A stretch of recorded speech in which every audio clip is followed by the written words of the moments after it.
এখন আমি রান্না করে নেব শাপলা। শাপলা কিন্তু প্রত্যেকে ভীষণ ভালো জানেন, তবে আমি আজকে একটু নতুন স্টাইলে করে দেখাচ্ছি।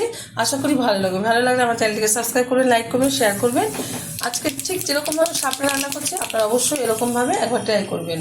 গরম ভাতের সাথে একদম জমে যাবে।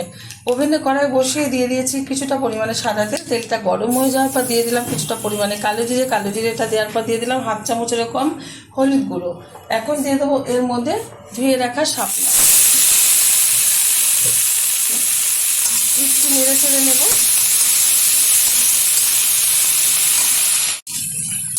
শাপলাটা একটু হাই আছে, নেড়ে চেড়ে নিলাম 1.5 থেকে 2 মিনিট মতো। এখন এর মধ্যে দিয়ে দেব দুটো চিড়ে রাখা কাঁচা লঙ্কা, কিছুটা কুচিয়ে রাখা ধনেপাতা, অর্ধেক টমেটো কুচিয়ে নিয়েছি। দিয়ে দিচ্ছি স্বাদ মতো চিনি। চিনিটা কিন্তু মাস্ট দিলে বেশি ভালো লাগবে। দিয়ে দিচ্ছি পরিমাণ মতো লবণ। একটু নেড়ে চেড়ে নেব।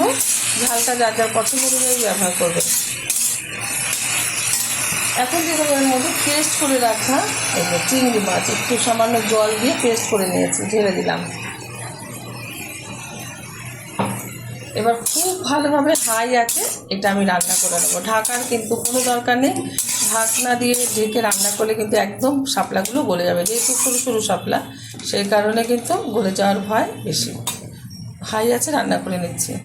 শাপলাটা কিন্তু নাড়তে নাড়তে সে ঘেটেই গেছে। আগেই বলেছি যে শাপলা কিন্তু একদম ঘেটে যায়, আর এটা কিন্তু ঘেটেই গেছে। মনেই হচ্ছে না যে এটা শাপলা, দেখে মনে হচ্ছে কিন্তু কচুর শাক।